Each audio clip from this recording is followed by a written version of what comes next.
ಇದು ಮೈಸೂರು ವಿಜಯನಗರದಲ್ಲಿ ಸೇಲ್ಗಿರುವಂತಹ ಮನೆ. This is a East facing property. ನೀವು ನೋಡ್ತಾ ಇರೋದು 3 ಬೆಡ್ರೂಮ್ ಇರುವಂತಹ ಫುಲ್ಲಿ ಫರ್ನಿಶ್ಡ್ ಹೌಸ್, ಸೇಲ್ಗಿರುವಂತಹ ಮನೆ. ಮೈಸೂರು ಅರ್ಬನ್ ಡೆವಲಪ್ಮೆಂಟ್ ಅಂತ ಹೇಳಿ ಅಂದರೆ ಮುಡಾದವರಿಂದನೇ ಅಲಾಟ್ ಆಗಿರುವಂತಹ ಸೈಟ್ನಲ್ಲಿ ಕಟ್ಟಿರುವಂತಹ ಮನೆ. ಬನ್ನಿ ಮನೆ ಒಳಗೆ ಹೋಗೋಣ. ಹೇಗಿದೆ, ಯಾವ ಥರ ಇದೆ, ಯಾವ ಥರ ಡಿಸೈನ್ ಮಾಡಿದ್ದಾರೆ, ನಾನು ಯಾಕೆ ಈ ಮನೆನ ಚೂಸ್ ಮಾಡಿದೆ ನಿಮಗೆ ತೋರಿಸ್ಲಿಕ್ಕೆ ಅಂತ. 2030 ಅಂದರೆ 600 ಸ್ಕ್ವೇರ್ ಫೀಟ್ ಲ್ಯಾಂಡ್ ಏರಿಯಾದಲ್ಲಿ ಬಟ್ 11ರಿಂದ 11.5 ಚದರ ಕಟ್ಟಿರುವಂತಹ ಬ್ಯೂಟಿಫುಲ್ ಮನೆಯ. ನಾನು ಇವಾಗ ಪಾರ್ಕಿಂಗ್ ಒಳಗಿದ್ದೀನಿ. ಇಲ್ಲೇ ಒಂದು 6ರಿಂದ 8 ಸಾವಿರ ಲೀಟರ್ ಸಂಪಿದೆ, ಓವರ್ ಟ್ಯಾಂಕ್ ಇದೆ, ಗ್ರೌಂಡ್ ಫ್ಲೋರ್ ಇದೆ. ಏನು ಯಾವ ಥರ ಇದೆ ಅಂತ ತೋರಿಸ್ತೀನಿ ಬನ್ನಿ. ನೋಡಿ, ನಾನು ಇವಾಗ ಮನೆ ಒಳಗೆ ಎಂಟ್ರ್ ಆದೆ. ಸೊ ನೀವು ನೋಡ್ಬೋದು, ಒಂದು 30-40 ಮನೆ ಫೀಲ್ ಬರುತ್ತೆ ಈ ಮನೆ ಒಳಗೆ ಬಂದರೆ. Though it is a 2030 house. So ನಾನು ಇವಾಗ ಹಾಲ್ ಒಳಗಿದ್ದೀನಿ. ನಾನು ಯಾಕೆ ಇದನ್ನು 30-40 ಮನೆ ಫೀಲ್ ಬರುತ್ತೆ ಅಂದರೆ, ನೀವು ನೋಡ್ಬೋದು ಸೀಲಿಂಗ್ ಹೈಟು, ಓಕೆ, ಆಮೇಲೆ ಮಾಡಿರೋಂಥ ಫಾಲ್ ಸೀಲಿಂಗು ಮತ್ತು colour combination of these, granite flooring ಮಾಡಿದ್ದಾರೆ. ನೋಡಿ ಎಷ್ಟು ದೊಡ್ಡ ಶೋಕೇಸ್ ಇದೆ ಅಂತ. ಯೂಶಲಿ ಇದು ಒಳಗೆ ಬಂದ ತಕ್ಷಣ ನಾನಿವಾಗ ಯು ಕ್ಯಾನ್ ಮೂವ್ ಅರೌಂಡ್. ನೀವು ನೋಡ್ಬೋದು ಪೂಜಾ ರೂಮು ಯಾವ ಥರ ಮಾಡಿದ್ದಾರೆ. ಮೇಲ್ಗಡೆ ವಾಸ್ತು ಪ್ರಕಾರವಾಗಿದೆ. ಏನಿದು ಮಾಡ್ಯುಲರ್ ಕಿಚನ್ ನೋಡ್ಬೋದು ಎಷ್ಟು ದೊಡ್ಡದಿದೆ. ಡೈನಿಂಗ್ ಏರಿಯಾ ಇದೆ, ಪೂಜಾ ರೂಮ್ ಇದೆ, ಹಾಲ್. ಇದು 3 ಕಾಂಬಿನೇಷನು ನಿಮ್ಗೆ actually to be very frank, ನನಗೆ ಇದನ್ನ ಒಳಗೆ ಬಂದ ತಕ್ಷಣ ಐ ಥಾಟ್ ಓಕೆ ಇದು ಸ್ವಲ್ಪ 2030ಗೂ ದೊಡ್ಡದಿರ್ಬೋದೇನು ಅಂತ. ಆಮೇಲೆ ನಾನು ಓನರ್ ಹತ್ರ ಮಾತಾಡಿದ ನಂತರ ನಂಗೆ ಗೊತ್ತಾಯಿತು, ಇಲ್ಲ ಇಸ್ ಅಬ್ಸಲ್ಯೂಟ್ಲಿ 2030 600 ಸ್ಕ್ವೇರ್ ಫೀಟೇ ಇರೋಂಥದ್ದು. One of the specialities of this ಏನು ಅಂತ ಅಂದರೆ, ಇದ್ರ ಮುಂಭಾಗದಲ್ಲಿ ಅಂದರೆ ಇದೇನಿದೆ ಈ ಪ್ರಾಪರ್ಟಿ ಏನಿದೆ ಸೇಲ್ಗೆ 2030, ಇದ್ರ ಮುಂಭಾಗದಲ್ಲಿರೋದೆಲ್ಲ ಎಲ್ಲ 40-60 ಮನೆಗಳು, ಅಂದರೆ 40-60 ನಿವೇಶನಗಳು. ನೀವು ನೋಡಿ, ಇವಾಗ ಪೂಜಾ ರೂಮ್ ತೋರಿಸ್ತೀನಿ ನಿಮಗೆ. ವಾಸ್ತು ಅನುಗುಣವಾಗಿದೆ, ಮೇಲ್ಗಡೆ ಯಾವ್ದಾರ ಮೂಮೆಂಟ್ಸ್ ಇಲ್ಲ. ಈ ಥರ 2030 ಸ್ನೇಹಿತರೆ ಸಿಗೋದು ಬಹಳ ಕಷ್ಟ. It is one of it's kind ಅಂತಲೇ ಹೇಳ್ಬೇಕು. ಯಾಕಂದರೆ 2030 ಈ ಥರ ಹೈಟ್ ಸೀಲಿಂಗ್ ಮಾಡಿ, ಓಕೆ, ಅದಕ್ಕೆ ಫಾಲ್ ಸೀಲಿಂಗ್ ಮಾಡಿ, ವುಡ್ ವರ್ಕ್ ಆಗಲಿ, ಮತ್ತು ಇದಕ್ಕೆ ವಾಸ್ತು ಅನುಗುಣವಾಗಿ ಓಡಾಡದೇ ಥರ ಮಾಡಿ, ಮತ್ತು 3 ರೂಮು 3 ಸ್ಪೇಷಿಯಸ್ ಆಗಿದೆ. ನಾನು ತೋರಿಸ್ತೀನಿ, ನೀವು ನೋಡ್ಬೋದು. ಇದು ಫಸ್ಟ್ ಫ್ಲೋರ್ಗೆ ಹೋಗೋದು ಜಾಗ ಮಾಡಿರೋದು. ಇದು ರೂಮು ನೀವು ನೋಡ್ಬೋದು, ವಾರ್ಡ್ರೋಪ್ ಇದೆ, ಅದರ ಪಕ್ಕದಲ್ಲೇ ಒಂದು ಅಟ್ಯಾಚ್ ಬಾತ್ರೂಮ್ ಇದೆ. 2 ಕಡೆಗೂ ಕಿಟಕಿ ಇಟ್ಟಿದ್ದಾರೆ. ಈ ಕಡೆ ಒಂದು ಕಿಟಕಿ ಇಟ್ಟಿದ್ದಾರೆ. ಕ್ರಾಸ್ ವೆಂಟಿಲೇಷನ್ 2030 ಯೂಶ್ಲಿ ಒಂದು ಸೈಡಲ್ಲಿ ಮಾಡಲಿಕ್ಕಾಗಲ್ಲ, ಯಾಕಂದ್ರೆ ಇನ್ನೊಂದು ಸೈಡ್ ಬಾತ್ರೂಮ್ ಇರೋದ್ರಿಂದ is a technical reason. Okay, so ನೀವು ಇದನ್ನ ನೋಡ್ಬೋದು. ಬಾತ್ರೂಮ್ ಕನ್ಸಿ ಅಂತ ಕಮೋಡ್ ಹಾಕಿದ್ದಾರೆ, ಸಿಂಕ್ಗಳಿದೆ, ಮಿಕ್ಸರ್ಗಳು ಹಾಕಿದ್ದಾರೆ. ವಾಟರ್ದು 2030 ನೋಡಿ ನೀವು ನೋಡ್ಬೋದು ಸ್ಪೇಷಿಯಸ್. ನಾನಿವಾಗ ಬ್ಯಾಕ್ ಮನೆಯ ಹಿತ್ತಲಲ್ಲಿದ್ದೀನಿ. ಇಲ್ಲೇ ನಿಮ್ಮ ವಾಷಿಂಗ್ ಮಿಷಿನ್ ಇಟ್ಕೊಳ್ಳೋಕೆ ಪಾಯಿಂಟ್ ಇದೆ, ಪಾತ್ರೆ ತೊಳೆಯೋಕ್ಕೆ ಜಾಗ ಇದೆ.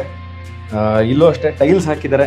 ಎಂಟೈರ್ ಮನೆ ಹಿಂಭಾಗದಲ್ಲಿ ಆ್ಯಂಟಿ ಸ್ಕಿಡ್ ಟೈಲ್ಸ್ ಇದೆ. So again I am back to the hall. I am moving towards the first floor. ನೀವು ಒಂದು ರೂಮ್ ನೋಡಿದ್ರಿ, ಎಂಟ್ರೆನ್ಸ್ ನೋಡಿದ್ರಿ. ಪೂಜಾ ರೂಮ್ ಯಾವ ಥರ ಇದೆ ಅಂತ ನೀವು ನೋಡಬಹುದು.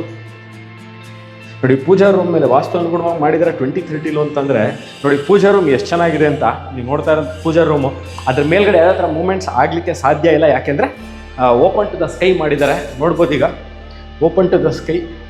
ನಿಮ್ಗೆ ಇಲ್ಲಿ ಯಾವುದೇ ತರಹ ಓಡಾಟಕ್ಕೆ ಚಾನ್ಸ್ ಇಲ್ಲ.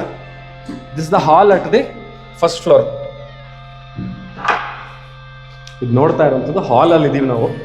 ಓಕೆ, ಒಂದು ಚಿಕ್ಕ ಗ್ರೌಂಡ್ ಫ್ಲೋರ್ ಒಂದು ಹಾಲ್ ನೋಡ್ರಿ. ಇಲ್ಲ ಒಂದು ಅಟ್ಲೀಸ್ಟ್ ಒಂದು 3 to 4 ಸೀಟರ್ ನೀವು ಸೋಫಾ ಹಾಕ್ಕೋಬೋದು. DTH ಪಾಯಿಂಟ್ ಕೊಟ್ಟಿದ್ದಾರೆ. ನನ್ನ ಪ್ರಕಾರ this is the master bedroom. ಯಾಕೆಂದರೆ ಗ್ರೌಂಡ್ ಫ್ಲೋರ್ಲಿ ಒಂದು ರೂಮ್ ನೋಡಿದ್ರಿ, ಅದಕ್ಕಿಂತ ಇದು ಬಹಳ ಸ್ಪೇಷಿಯಸ್ ಆಗಿದೆ. ಪ್ಲಸ್ ಫುಲ್ ಸೈಜ್ ವಾರ್ಡ್ರೋಬ್ಸ್ ಇದೆ, ಮೇಲ್ಗಡೆ ಲಾಫ್ಟ್ ಇದೆ ಅಂತ ಸಜ್ಜಾ ಇದೆ. ಡ್ರೆಸ್ಸಿಂಗ್ ಟೇಬಲ್ ಮಾಡಿದ್ದಾರೆ.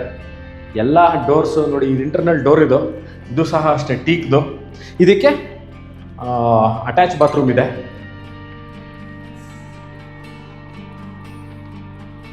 ಬಹಳ ಫಸ್ಟ್ ಕ್ವಾಲಿಟಿ. ಇದು ಅಷ್ಟೇ ಎಲ್ಲ ಯುರೋಪದು, ಜಾಗ್ವಾರ್ದು ವಾಟರ್ ಫಿಟ್ಟಿಂಗ್ಸ್ ಇದೆ. ಸ್ಟ್ಯಾಂಡರ್ಡ್ ಎಲೆಕ್ಟ್ರಿಕಲ್ ಫಿಟ್ಟಿಂಗ್ಸ್ ಈಗಾಗಲೇ ಆಗಿದೆ.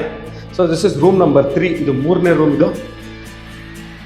ಇದಕ್ಕೂ ಒಂದು ಅಟ್ಯಾಚ್ ಬಾತ್ರೂಮ್. ನಾನು ಯಾಕೆ ಇದನ್ನು ಮಾಸ್ಟರ್ ಬೆಡ್ರೂಮ್, ಅದನ್ನು ಮಾಸ್ಟರ್ ಬೆಡ್ರೂಮ್ ಅಂತಂದರೆ, ಇದು ಸೈಜ್ ವೈಸ್ ಅಂದರೆ ಲೆಂತ್ ಇಂಟು ಬ್ರೆತ್ ಅದು ಜಾಸ್ತಿ ಇದೆ. ಇದು ಸ್ವಲ್ಪ ಚಿಕ್ಕದಿದೆ. ನೀವು ನೋಡ್ಬೋದು, ಅಲ್ಲಿ 2 ಕಡೆ 2 ವಾರ್ಡ್ರೋಪ್ ಮಾಡಿದ್ದಾರೆ. ನೀವು ನೋಡ್ತಾ ಇರೋದು ಒಂದು ಎಡಗಡೆ ಒಂದು ವಾರ್ಡ್ರೋಪ್ ಇದೆ. ನೀವು ನೋಡ್ತಾ ಇರೋವಂಥದ್ದು ಬಾತ್ರೂಮು. ಸೊ ಗ್ರೌಂಡ್ ಫ್ಲೋರ್ಲಿ 1 ಬಾತ್ರೂಮ್ ಆಯಿತು, ಮೇಲ್ಗಡೆ 2 ಬಾತ್ರೂಮ್ ಆಯಿತು, 3 ರೂಮ್ ಆಯಿತು. ಸೊ 3 ಬೆಡ್ರೂಮು, 3 ಟಾಯ್ಲೆಟು, 2 ಹಾಲು, ಪೂಜಾ ರೂಮು ವಾಸ್ತು ಅನುಗುಣವಾಗಿರುವಂಥದ್ದು. ಸೊ ನಾನಿವಾಗ ಬಾಲ್ಕನಿ ತೋರಿಸ್ತೀನಿ ನಿಮಗೆ, ಬನ್ನಿ. ನೋಡಿ, ಇದು ಬಾಲ್ಕನಿ. ಇದ್ರ ಮುಂಭಾಗದ ನಾನೇನು ನಿಮ್ಗೆ ಅವಾಗಲೇ ಹೇಳಿದೆ ನೋಡಿ ಇದ್ರ ಮುಂಭಾಗದಲ್ಲಿರುವಂತಹ ನಿವೇಶನಗಳೆಲ್ಲ 40-60, ಇದು 20-30. ಸೊ ಸ್ವಲ್ಪ ರೋಡು ಬಿಡುತ್ತು ಸ್ವಲ್ಪ ಜಾಸ್ತಿ ಇರುತ್ತೆ. ಸೊ 40-60 ಅಂದಾಗ ನಿಮ್ಗೆ ಯೂಶ್ವಲಿ ಲೆವರೇಜಸ್ ಏನಾಗುತ್ತೆ ಅಂತಂದರೆ ದೊಡ್ಡ ರೋಡು ಅಥವಾ ದೊಡ್ಡ ಮನೆಗಳಿರುತ್ತೆ ಇದ್ರ ಮುಂದೆ. So congestion is very less ಅನ್ನೋ ಕಾರಣದಿಂದಾಗಿ ನಾನು ಈ ವಿಷಯ ಹೇಳಿದ್ದು.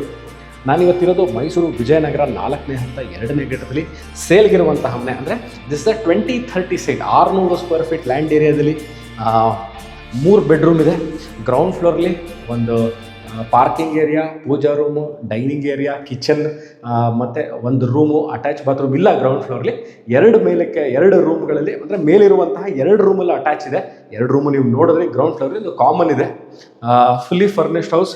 ಏನೇನಿದೆ, ಓವರ್ ಟ್ಯಾಂಕ್ ಹಾಕಿದ್ದಾರೆ, ಸೋಲಾರ್ ಹಾಕಿದ್ದಾರೆ, ಸಂಪ್ ಹಾಕಿದ್ದಾರೆ, standard electrical and bathroom fittings ಇದೆ. ಯಾವುದೇ ಥರ ಪೆಂಡಿಂಗ್ ವರ್ಕ್ಗಳಿಲ್ಲ ಈ ಮನೆಯಲ್ಲಿ.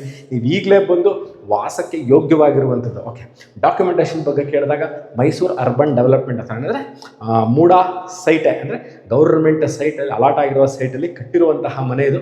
ಬಹುಶಃ 10ರಿಂದ 11.5 ಚದರದೊಳಗೆ ಟೋಟಲ್ ಬಿಲ್ಟಪ್ ಎಲ್ಲ 12 ಚದರ ಬರೋದು. ಯಾಕಂದರೆ ಮೇಲ್ಗಡೆನೂ ಹೆಡ್ ರೂಮ್ ಇದೆ, ಎಕ್ಸಿಟ್ ರೂಮ್ ಇದೆ. ಎಕ್ಸಿಟ್ ರೂಮು ಸೇರಿಸಿದ್ರೆ ಪ್ಯಾರಾಫಿಟ್ ವಾಲು, ಎಕ್ಸಿಟ್ ರೂಮು, ಸಜ್ಜ, ಸಂಪು, ಓವರ್ ಹೆಡ್ ಟ್ಯಾಂಕ್ ಇವೆಲ್ಲ ಸೇರಿದ್ರೆ ಅವಾಗ 12 ಚದರ ಮನೆ ಬರ್ಬೋದು. ಎಂಟೈರ್ ಮನೆ ವಾರ್ಡ್ರೋ, ಇದು ಫ್ರೇಮ್ಸು, ಡೋರ್ಸ್ ಎಲ್ಲದು ಫಸ್ಟ್ ಕ್ವಾಲಿಟಿ ಟೀಕ್ ಯೂಸ್ ಮಾಡಿರುವಂಥದ್ದು.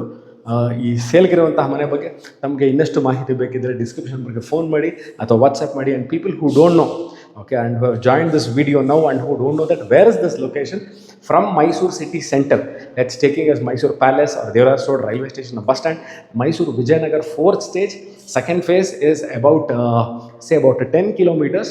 Okay, this comes under Mysore Urban Development Authority restrictions, wherein this is already almost all hand over to a corporation. You can avail a loan to buy this property.